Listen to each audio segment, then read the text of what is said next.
Sahana Vavatu Sahanau Bhunaktu Sahaviryam Karavavahai Tejasvinavaditam Mastuma Vidvishavahai. Om Shanti, Shanti, Shanti. May that one protect us both. May that one nourish us both. May we work together with great energy. May our study be illumined. May we not unnecessarily cavil with each other. Peace, peace, peace be unto all. So we're continuing the study of the story of Rama, and just a few preliminary comments as we go. It is a drama, even though it is a historical account. And so from a philosophical point of view, so we always have to remind ourselves that this whole story begins in heaven, but Valmiki's emphasis is on the fact that Rama and all the characters are heroic, and Bharata is no less heroic than the others. Just to remind you of where we are, he returns to a very devastating scene in Ayodhya, and instead of taking up the kingship, as was the original plan, he now has decided, no, I'll go with the whole retinue to the forest, I'll locate Rama, and I will request him, please, to come back to his rightful place, to sit on the throne, and if necessary, I myself, just to fulfill the promise and to honor our father, I myself will take his place in the forest. For that reason, although he's going with a huge army and a retinue for a royal escort, despite that, he himself is clothed in the clothing of an ascetic. Now, of course, we all have the capacity to jump to conclusions. And seeing this huge army, this huge retinue approaching, every person, Guha the chieftain, who was responsible for taking people across the Ganga River, and Bhararaja, who has an ashram that was visited by Rama, they all jump to the same conclusion. So Valmiki doesn't have sages who know everything in advance. They are also subject to the human vagaries, and their conclusion is that Bharata has come completely to eliminate any challenge to his inheritance of the throne, and he's here to slaughter his own brothers, Rama and Lakshmana. And so faith in humanity is not always there with us. We always think the worst. And I suppose even more so today when we're inundated with bad news wherever we look. And because we have more access to the media and so on.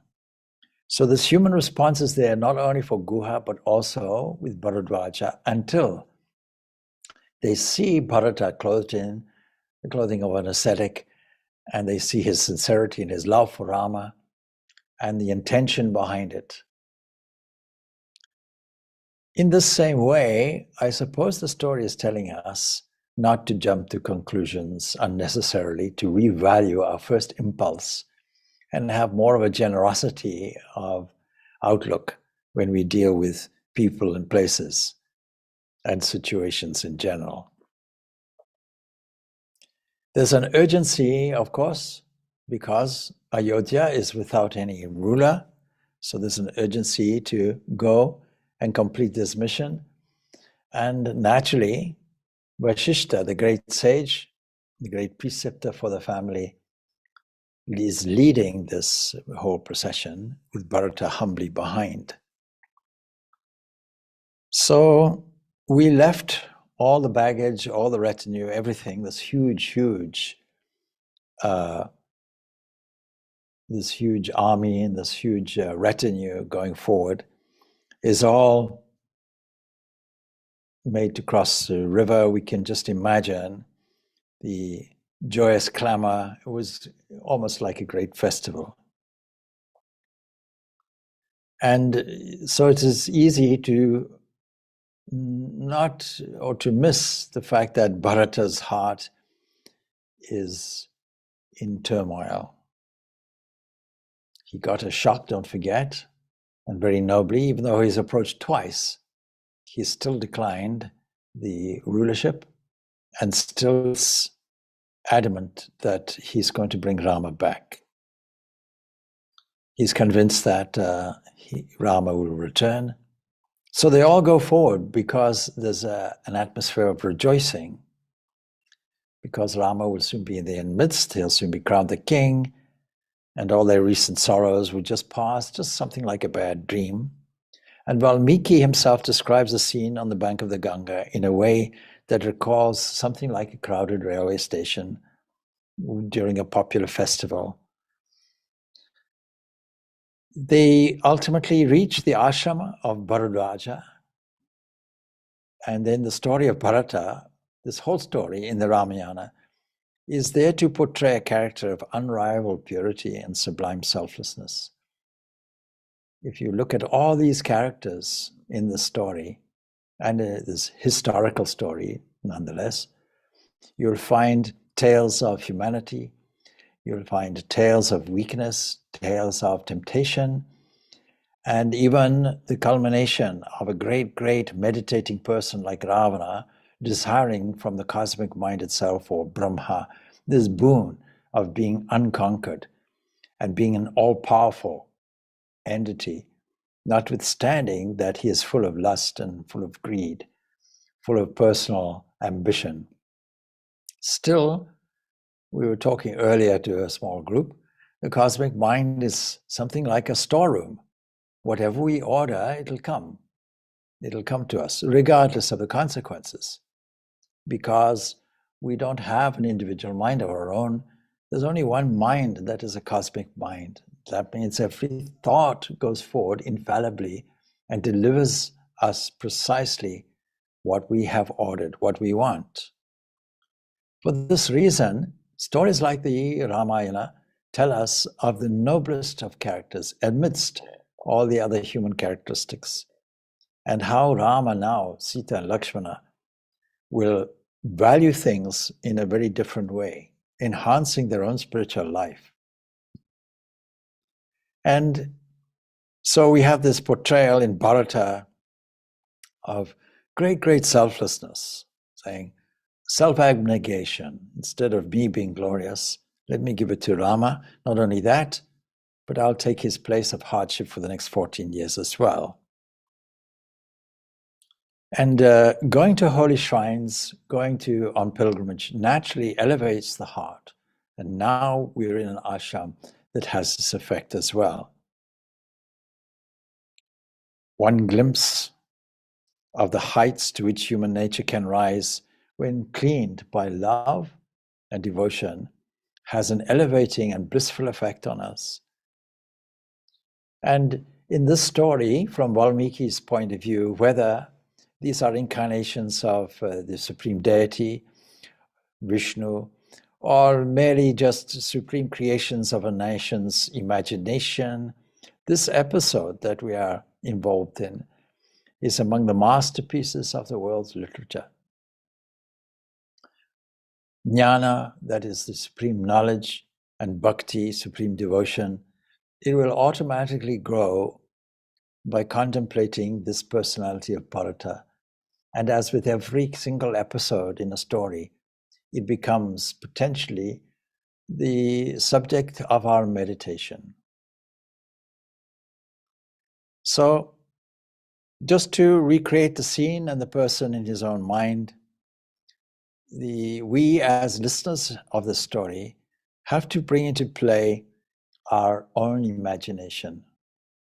And Valmiki is descriptive enough in his telling that we have the capacity to do it. Bharata and his retinue have gone on towards the Bharadwaja ashram. And when they reach the Prayaga wood, they see at a distance a beautiful grove with a cottage in its midst. We can imagine this. And they learn that this is Bharadwaja's ashram.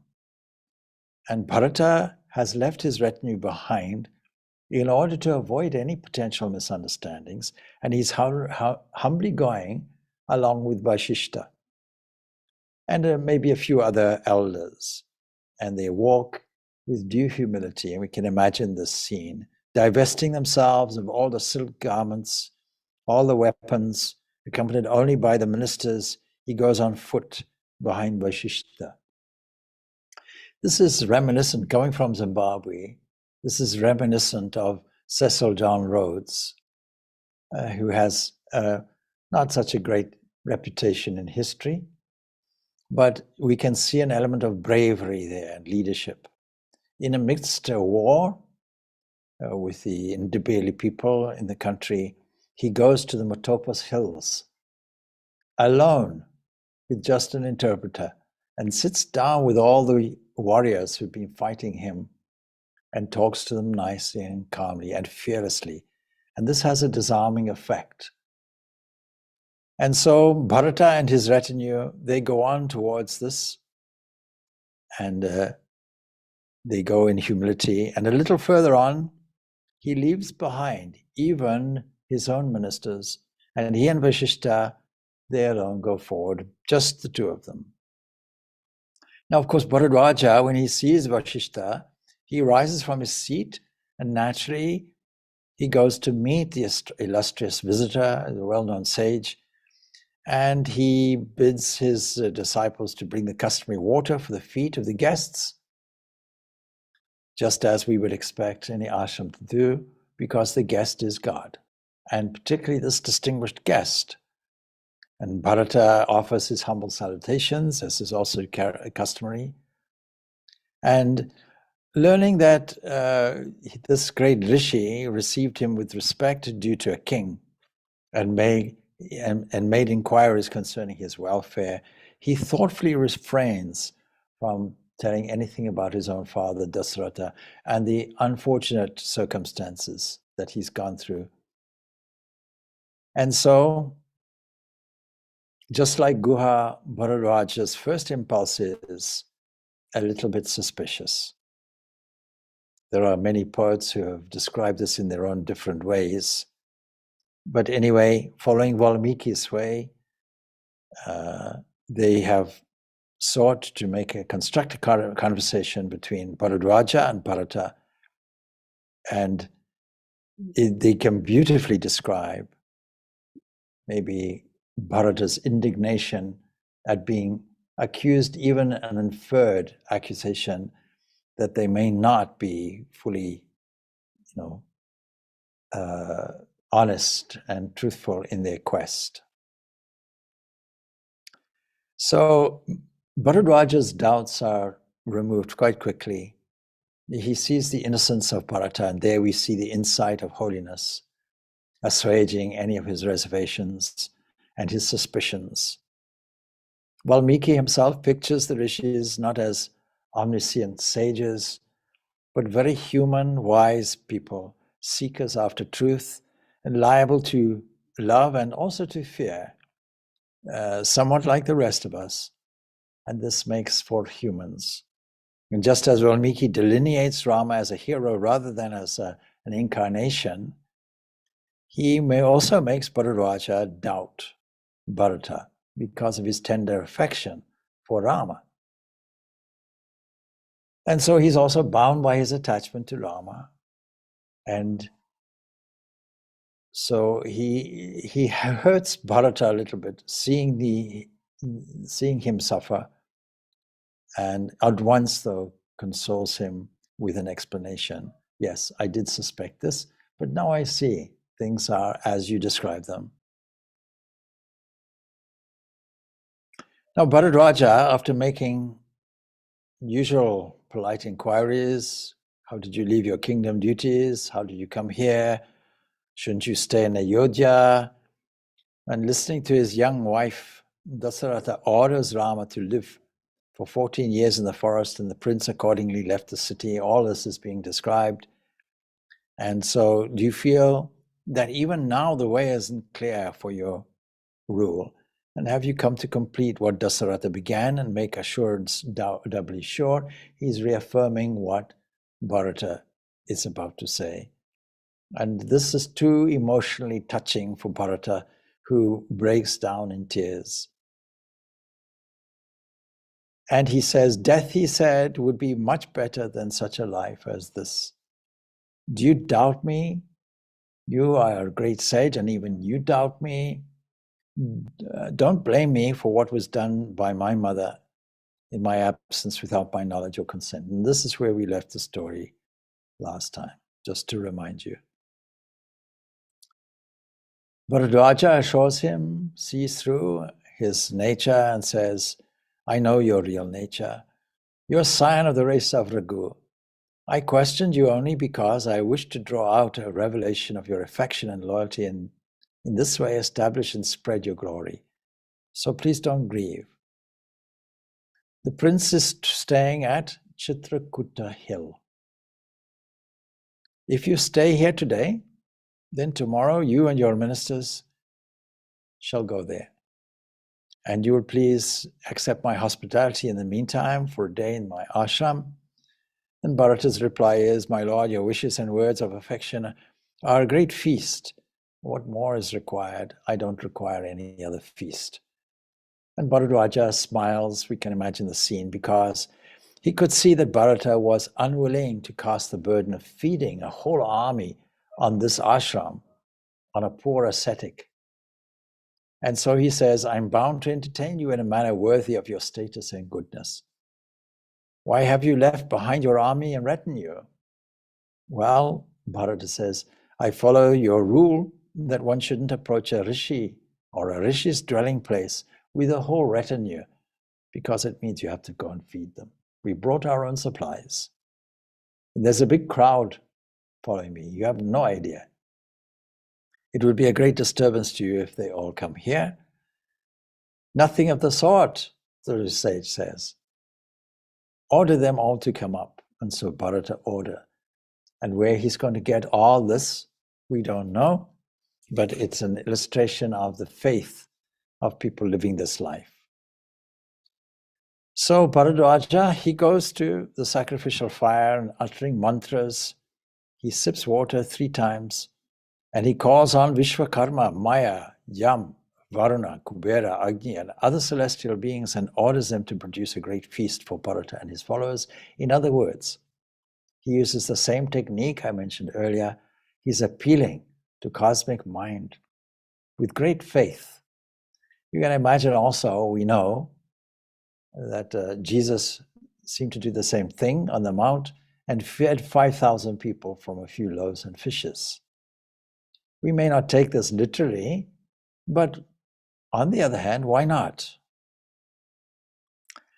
So the miracle happens. The feast that was ready in Bharadwaja's ashram was like that which Vashishta gave of old to Vishwamitra.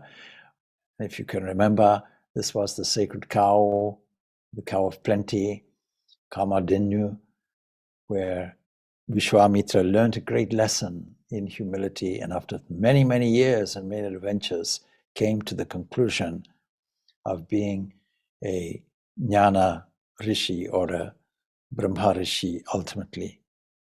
And the only difference here was there was no quarrel or commotion about this, and everyone had ample accommodation, sandal paste, flowers, food and drink, music and dance by divine performers were all provided.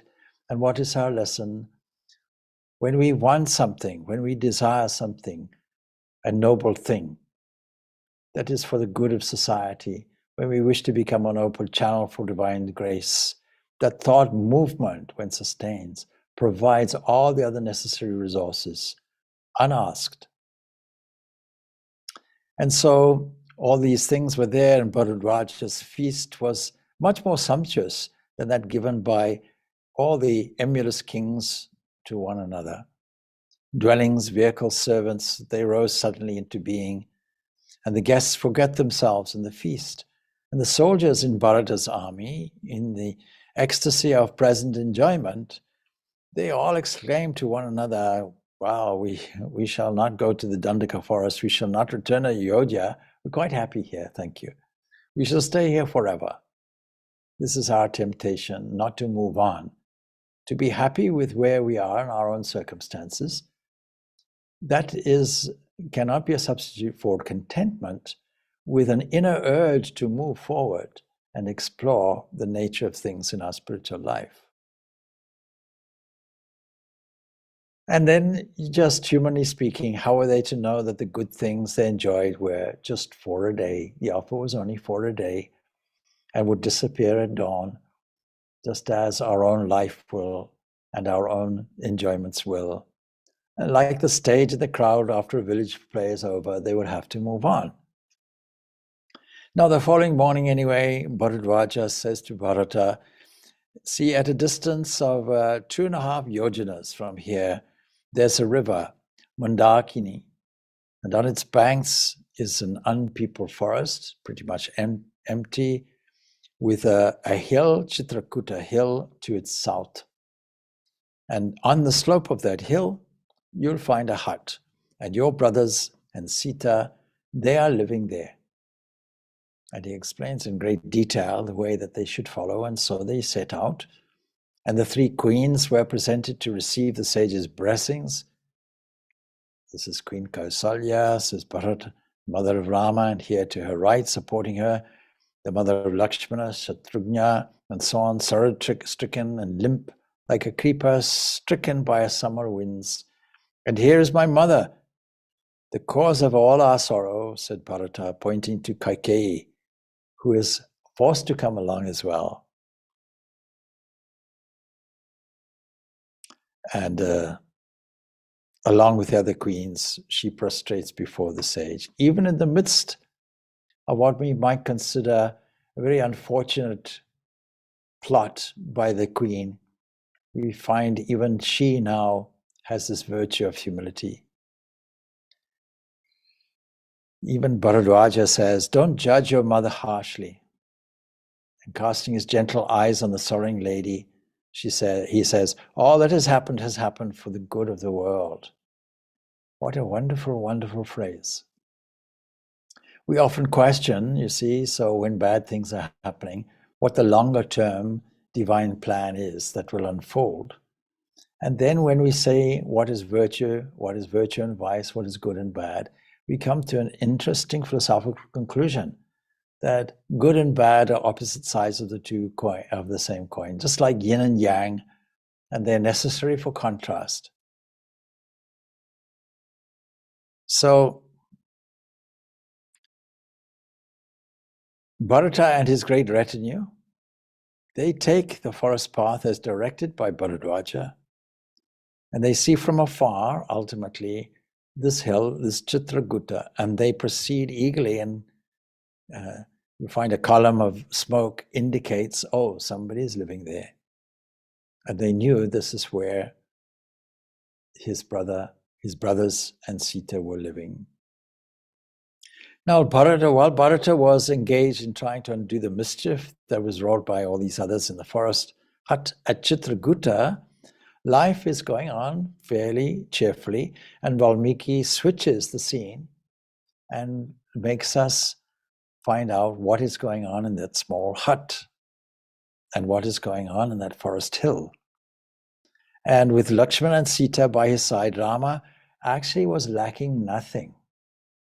The grandeur of the mountain scenery and the forest and the sweet songs and the play of the birds, they pleased his heart, and he forgot the sorrow of his exile from kinsfolk and city, because just as in our own life, we forget all the sorrows of our past when we put into the present moment the glory of what is here, what we call nature. And we see the divinity and glory in it. And instead of saying, what a pity, and lamenting, we have the capacity to say, what a glory, what next? Look, Sita, at those birds playing, Rama would say. Look at that rock on the hill with the blue, yellow, and red veins shining on it. Look at these plants and creepers with their flowers. We feared life in the forest initially, not knowing how pleasant it would be. The same thing in life. Life becomes threatening and fearful with a certain mindset until we see in detail its glory. And then a kind of inner impulse comes up within us that saturates our mind with wonder and goodness. And so why don't we see it like this? We don't observe it correctly. We don't observe it for how it is. And that removes all our fear. And so they all assert, we are happy to be here. And I have, in addition to this pleasure, the feeling that I carry out my father's promise, says Rama. We have the joy of duty done, besides leading a happy life here. Over and above all this, I'm happy that my brother Bharata is ruling the kingdom. He doesn't know Bharata is approaching. And so Rama, free from sorrow himself, he's making Sita also happy. And descending from the hill, he would sometimes go to the river, Mandakini, and spend time there. Look at those sand hillocks, Rama would say. Look at the swans playing among the lotuses. And the stream is as lovely as yourself, beloved. The fords where animals come to drink are beautifully red with new earth. Now, even the river, Kubera's kingdom, cannot be as beautiful as this Kubera, the mythical kingdom, which is there in other realms. See the rishis bathing there and standing in supplication, offering hymns to the sun. Look at the flowers falling from the boughs on the water. Look at that pearl scattering cascade. We are indeed lucky to be far away from the crowded city here in the forest. And there we cannot see rishis and pure souls, such as we see here bathing every day. This hill is our Ayodhya, and the birds and beasts, they are our subjects. And the Mandakini is our Sarayu river. And with you and Lakshmana by me, I'm so happy and content. How pleasant it is to see the animals drinking water in the stream without any fear, plunging in the water here, eating fruits and roots, walking about in the forest and climbing the hills. Why should I think of kingdom or power? In other words, they are describing the idyllic life of a holiday that we spend so much money every year trying to get. And so in the company of Sita and Lakshmana, Rama is spending happy days. But one day, as they are sitting as usual on the slope of the hill in utter peace, suddenly, at a distance, they see a cloud of dust. And the dust rises up in the sky, and it seems to move toward them. And soon they hear a great noise, as if a big crowd is approaching. And Rama saw the forest animals stampeding, going hither and thither, frightened by this noise. And it looks as if an army is coming and entering into this forest. So Rama says to Lakshmana, do you hear that noise? Elephants, bisons, and deer, they're running here and there. What could it be? Maybe some king is coming here hunting. Or is it that some tiger or other fierce wild beast has come rummaging? So please go, he says to Lakshmana, please go and see and let me know. And so Lakshmana goes to a lookout post. That means he climbs up a tall tree. He looks around, and there from his vantage point, he sees a large army approaching from the north. A complete force of all limbs and chariots, elephants, horses, and foot soldiers. And immediately he shouts to Rama, warning, listen, listen, brother. There's a great army approaching with flags flying, and they're going in complete formation. We have to be very careful. Put out the fire. Take Sita into the cave for safety. Let us don our armor and get ready for battle. But Rama says, oh, wait, don't be in such a hurry. Please look again and find out what flag are they carrying, because the flags are posted on the chariots, and they will tell you who or what army is coming. And Lakshmana looks, and he's filled with anger. Again, a human response. Oh, my brother, it's Bharata. Not satisfied with getting the kingdom, he's pursuing us here, and I can see the tree on our flag flying in the breeze, or the post flying in the breeze, it's the flag. He has come to do away with us. But the son of Kaikeyi shan't escape with life from today. What sin is there in killing this destroyer of dharma? The only question now is, Shall we wait for them here, or shall we go toward them and give battle on the top of the hill? We'll make him pay for all the harm he has done to us. It's surely no sin to kill one who comes to kill us. And with him, we can destroy the greed of his own mother. You will see the forest paths running with blood. Like a tree uprooted by an elephant, Bharata will be felled to the ground by me. These big words. We shall destroy the army. We shall feed fat the beasts of the prey in the forest. This is the outcome of human anger. Making outrageous claims and impulsively going towards Bharata. And we know Bharata is coming in peace on a noble mission. So Lakshmana spoke this, and he spoke beside himself with outrage and rage, and Rama proceeds to calm him. Look, I know you can destroy 7 worlds if you're so minded, but listen, you can easily kill Bharata and his army, but there's one thing to consider before you go about doing this and go according to your impulse. Disobeying and disgracing our father and killing our brother and earning infinite obliquity, what good shall we gain by battling for and winning the kingdom? Have you considered this? And what gain by killing our kinsfolk?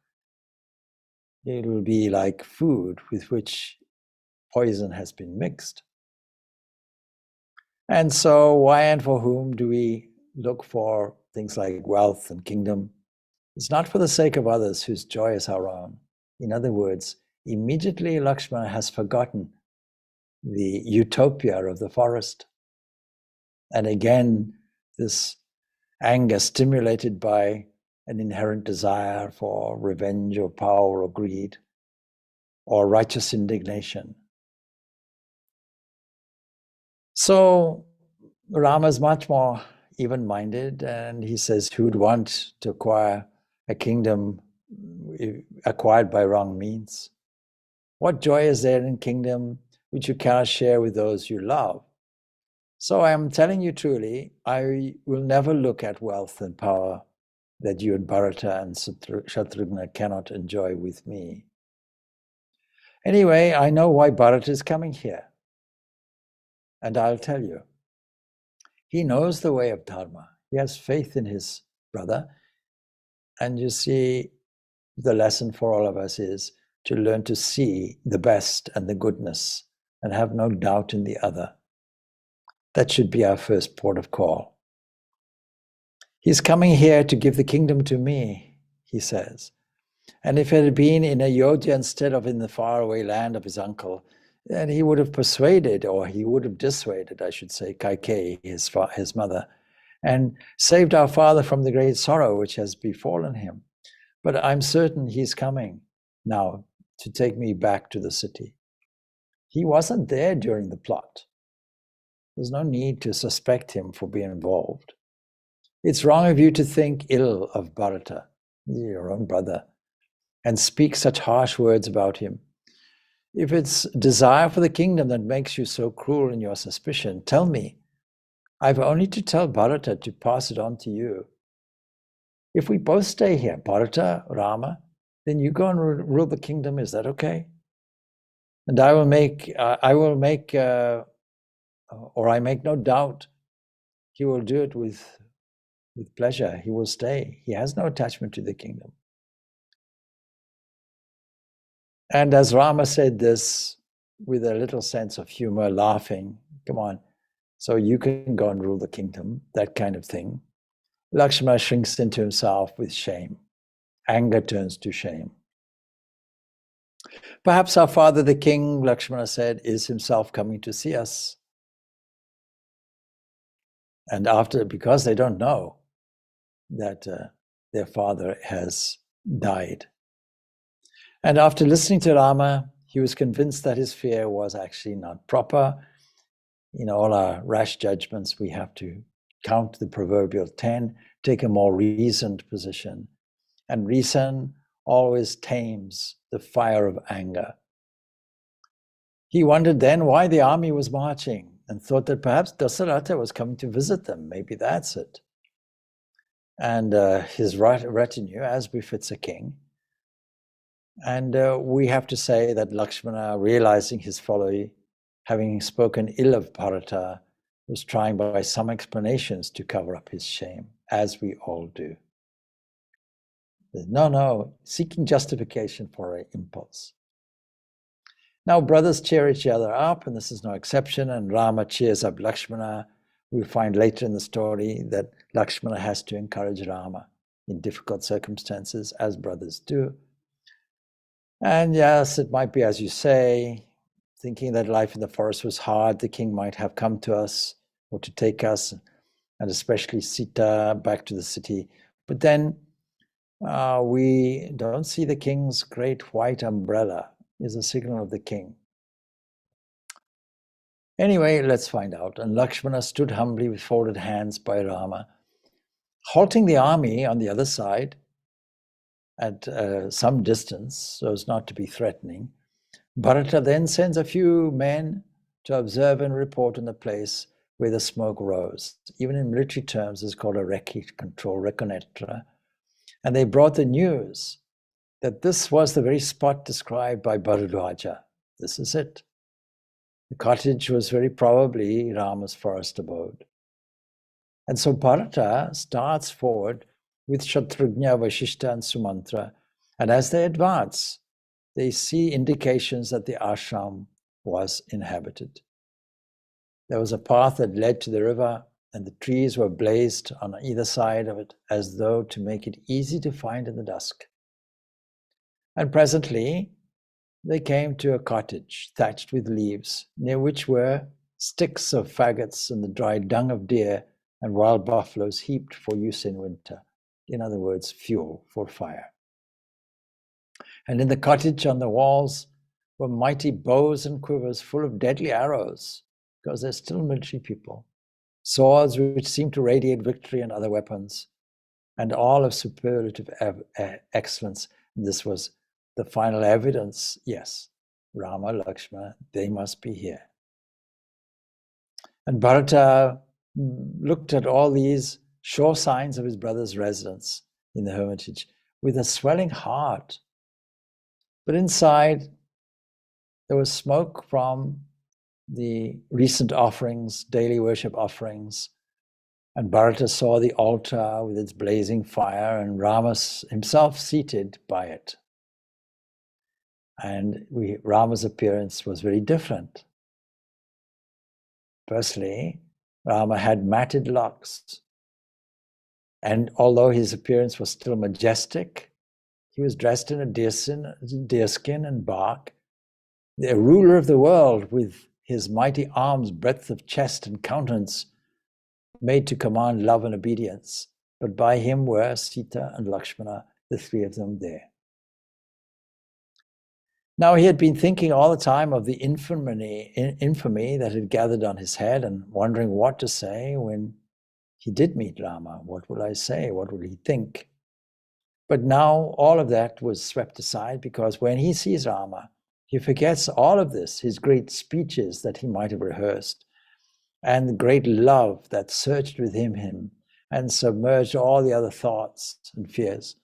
So he opens, or he springs forward to the spot where Rama is seated. He couldn't utter a word and except brother, and fell at his feet and sobbed. And by this time Sumantra and Guha, who was also traveling with them, joined him. And Rama saw before him, lying on the ground, Bharata with hands clasped in supplication, and he also had matted locks, and he also wore garments of bark. And with grief and fasting, his body had grown lean, and he was tanned with fatigue and exposure. And Rama embraces him and kisses him on the head and says, "Brother, my beloved brother, why did you leave our father's side and come all this way into the forest? Why have you grown so thin?" Well, of course, Bharata is speechless. And Rama asks him now the formal questions about the family. And of course, after an interval, Bharata gathers his strength to say, well, why are you questioning me about the kingdom, brother, as though I were its ruler? I am not. What connection is there between the kingdom and myself? There's none. When you are the rightful king, how could I call myself king or rule over the land? My duty is to do you humble service. That's why I've come here. Excuse me. It hasn't been given to me to do this, to rule this kingdom. The oldest son has to rule the kingdom. There's no other way. This is the law. This is our custom. So I'm asking you, come with me to Ayodhya, wear the crown, and shower your grace on our family and people. And the old king's work in the world is over. And now he announces, he has entered in Swarga, heaven. When you had left Ayodhya for the forest and before I returned from Kakaya, the king gave up his life. He was slain by the grief of separation from you. So please don't give way to sorrow now on hearing this. Let us go and perform the obsequies of our father. Thinking of you, he gave up his life, and the funeral rites you as elder brother have to perform. And that'll satisfy his spirit. And thus Bharata steadied himself and spoke in this way. Now, when Rama heard that his father was dead, it was a great, great blow to him. And he falls down just like a tree fell by an axe. But Bharata had no need to repeat before Rama all the apologies and explanations which he had already given to Kausalya. And he'd also given to Guha when he met him, and he'd also given it to Bharadvaja. There was no need for any of these explanations when Rama is in so much grief. And Bharata, his only concern was to take Rama back to Ayodhya. And he spoke only of this, not at all of himself. Anyway, all the princes, the three of them with Sita and Sumantra, they go to the river, they offer libations for the peace of the departed soul of the king. Now their duty as sons is complete. And after other customary ceremonies, the princes returned to the cottage. And as brothers do, they comforted each other. They held each other's hands and relieved their sorrow with loud lamentation. So we are reading all of this in Valmiki's Ramayana. And Valmiki gives a long lecture on the art of government delivered by Rama to his brother, trying to persuade him to come back. And often in all these various epics, we can come across long dissertations in terms of this.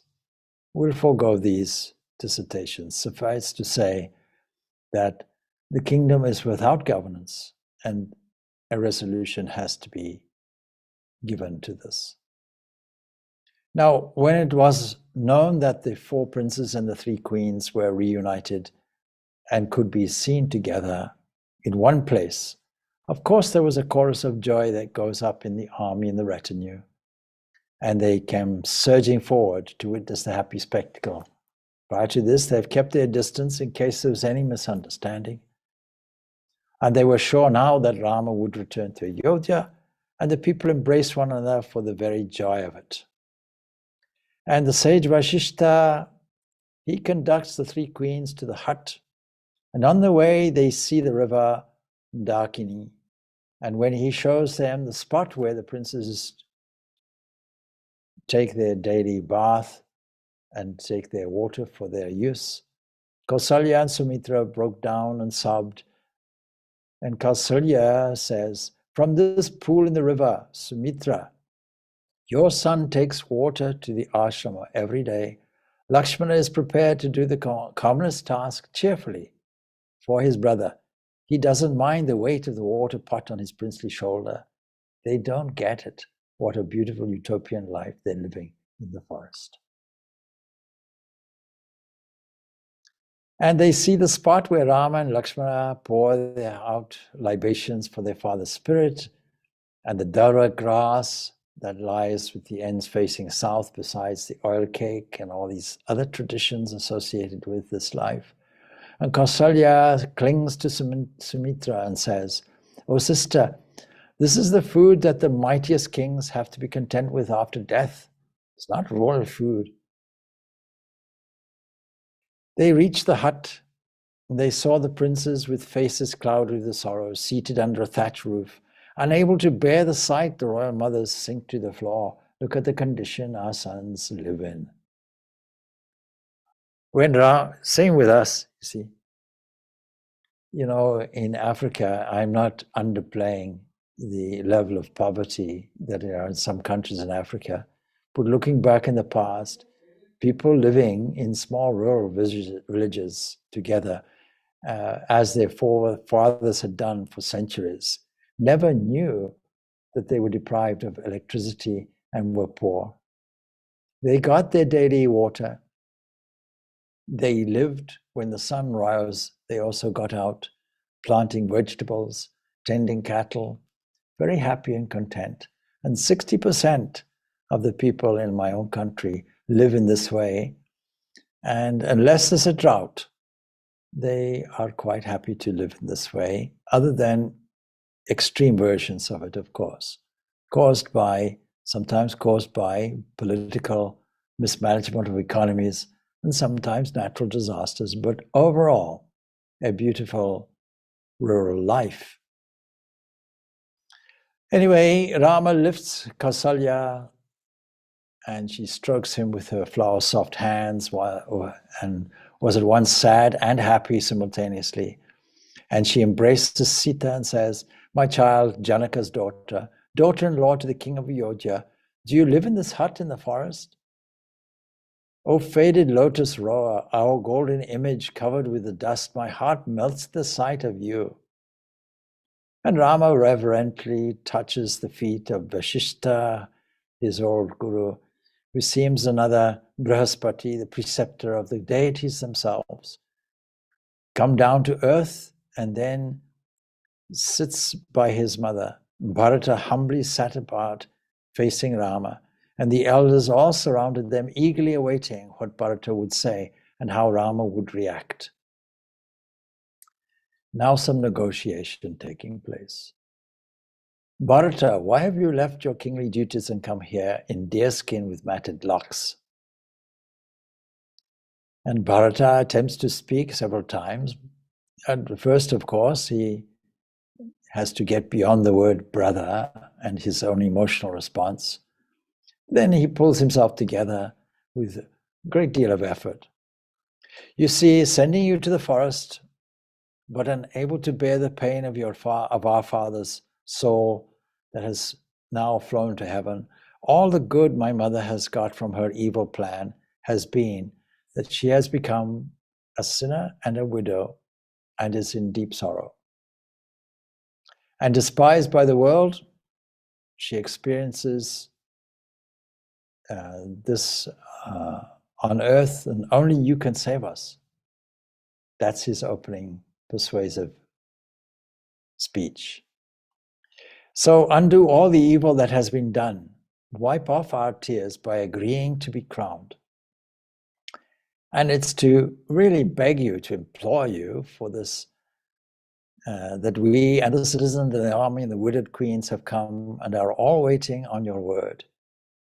And we want to escort you back to Ayodhya. So grant us our prayer, please. Do us a favor. And this alone will put an end to all our sorrow and reestablish the dharma of our race. And without a rightful king, the land is like a widow, desolate and helpless. You must come back and make it happy and secure. And like the full moon rising, please dispel our darkness. Look, the ministers are all here, and I fall at your feet and beg of you, don't refuse, O brother.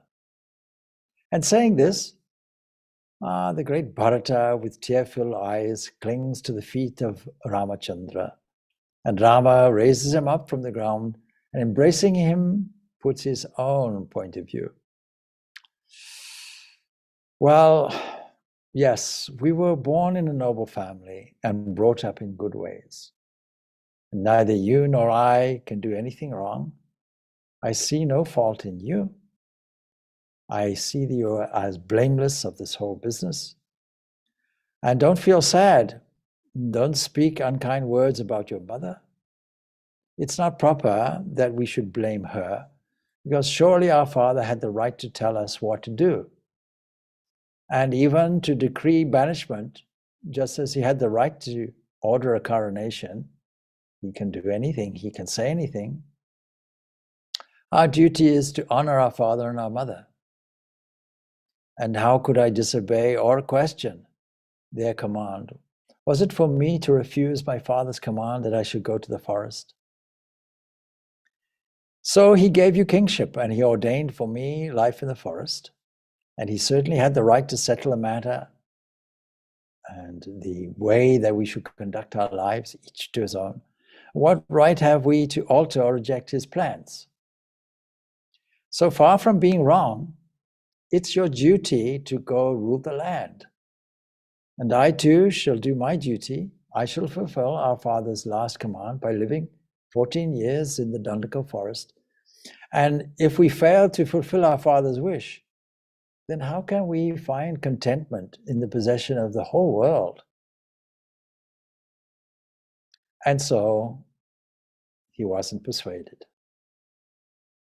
And Bharata just continues to repeat his beseeches and importunes Rama, and Rama realizes that Bharata, grieved that he was for his sake injustice had been done, and that he endeavored to remove the blot. Seeing all this, he again says, don't blame yourself.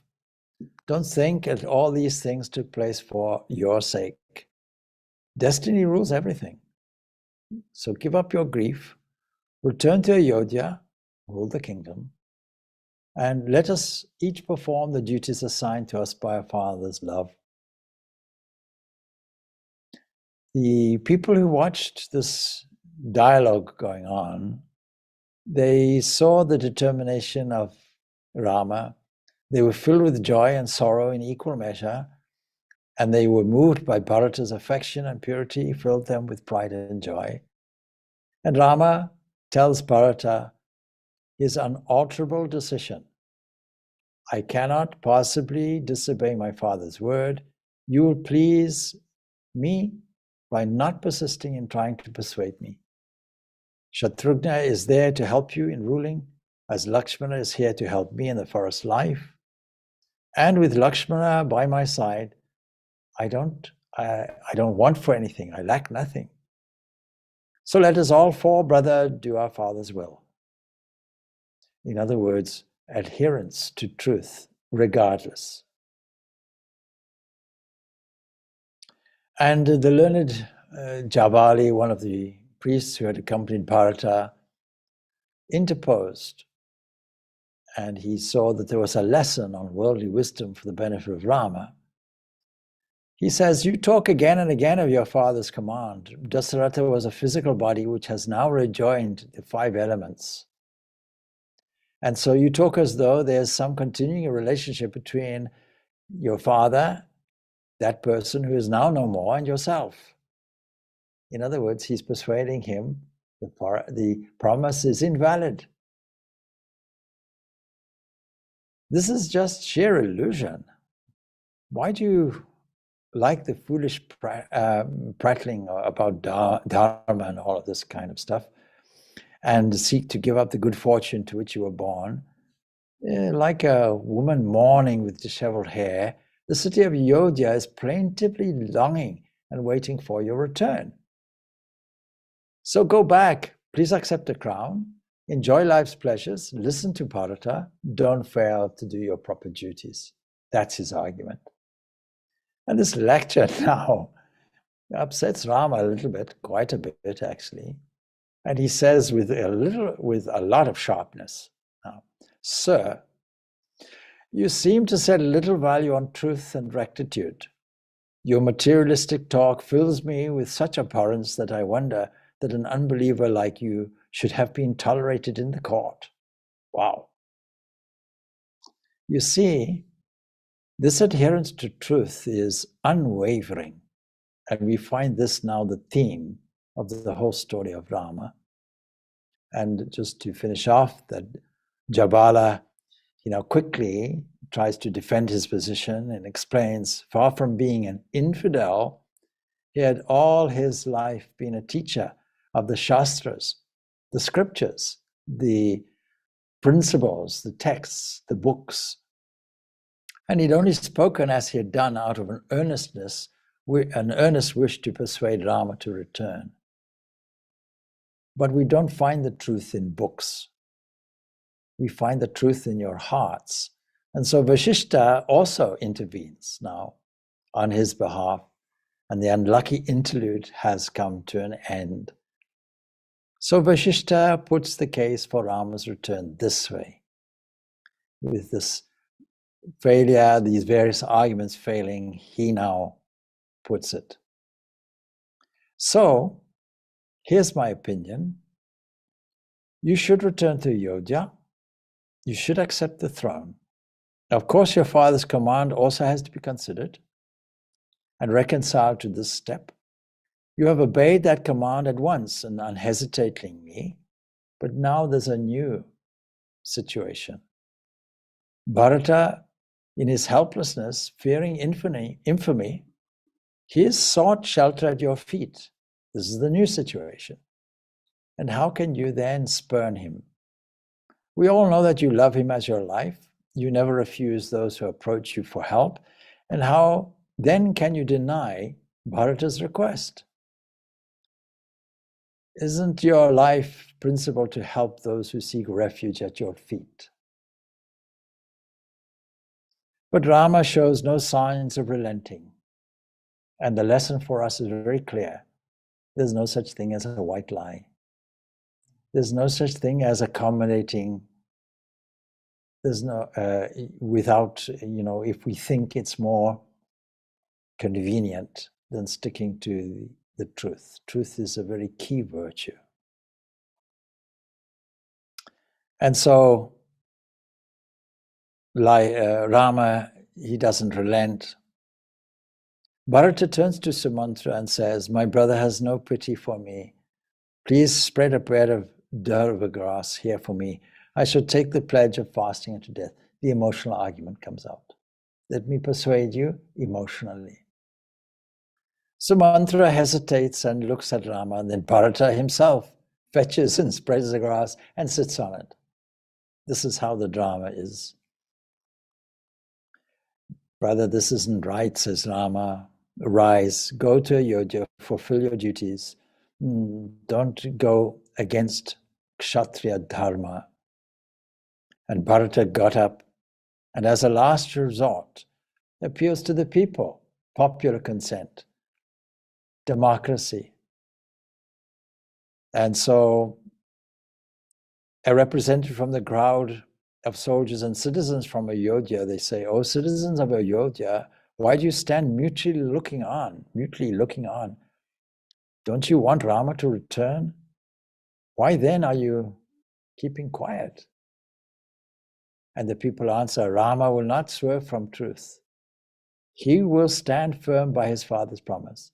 He will not return to Ayodhya. What's the use of pressing him further? And Rama says, okay, listen to them, brother. They wish well by both of us. Virtue dwells in their hearts. But Bharata says, here I am as guiltless as Rama and a fit substitute for him. And if the king's word should be fulfilled, let me stay here in the forest in place of you. And you go in my place and rule Ayodhya, because he's come prepared for it. Don't forget, his strategy was bring Rama back to Ayodhya. And if that fails, then Rama goes back to Ayodhya, and Bharata fulfills his promise by taking his place in the forest. And he's quite prepared for it. And Rama laughs. This procedural exchange can't apply here. It's not a trade or business for barter or agreement. It's true that sometimes one discharges the duties of another person when the latter is too weak and unable to do it. That's okay. We can do things by proxy in that case. But how does it fit on this occasion? Can any of you say that for life in the forest I have no capacity? You think I'm being deprived in the forest? No. Then the wise Vashishta finds a solution. In other words, this is our own internal argument to find out what's the right thing we should do, having presented to the mind all our arguments. Wisdom prevails. And so, what is the solution? He says, Bharata, you go and rule the kingdom under Rama's authority and as his deputy. No blame would attach to you then, and the pledge would be kept. So it's a position of regent. Least wishes my dharma, and give me your sandals. And that token of yours shall reign in your Ayodhya till you return. And for 14 years I shall stay, not in the city. I shall actually stay outside the city and discharge the king's duties in your place, paying reverent homage to your sandals. And at the end of that period, you'll come back and you'll accept the kingship. And that was the agreement. And so he places his feet on the sandals and hands them to Bharata, who prostrates himself on the ground and accepts them and puts them on his head. And then Bharata and his whole retinue return back to Ayodhya. And on the way they meet Bharavaja, and he blesses them. Your virtue will be remembered forever. Are you not a son of the solar race? And as water flows downwards, the virtue of your family runs its inevitable course in you. Your father Dasaratha is indeed happy. He is not dead, but lives again immortally in you. And as they go back, they of course meet Goha again. They cross the Ganga, they reach Ayodhya, and all that, no doubt bereft of the king and Rama, and appear desolate to Bharata, but it seems to be enveloped in the darkness of a moonless night. And when he returns in haste from Kekaya, he has entered the city in fatigue and shapeless fear and suspense. But today, as he re-enters, he enters in glory, fully realizing all the tragedy, no doubt, but it's remembered in the past, and the thought of the present takes over. And he goes to the palace, and all the queens, still with the mood of desolation, go to their apartments. But the great sorrow is relieved in a way because rulership is taking place and the whole issue is resolved. And this is done, and he solemnly announces to his assembly, this kingdom is Rama's. For the time being, he has asked me to be in charge in my brother's place. I've installed his sandals.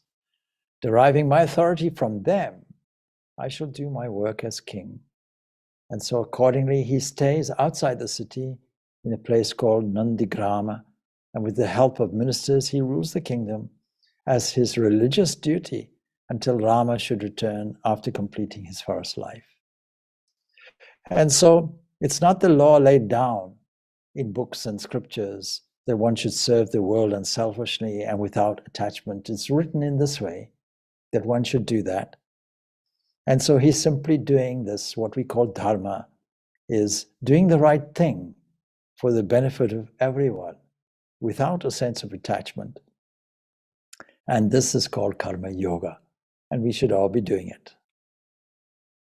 So leaving the fruit of his work at the feet of the Lord, as we should all do, Rama did his penance in the forest for 14 years, and all the time Bharata too did his penance at the Nandigrama near Ayodhya, and there is where we will leave it until next Saturday. Om Shanti, Shanti, Shanti. Peace, peace, peace be unto all. Jai, Jai, Rama, Rama. Jai Shri Ramachandra Ki Jai. Thank you. Bharata Swami. Thank you, Swami.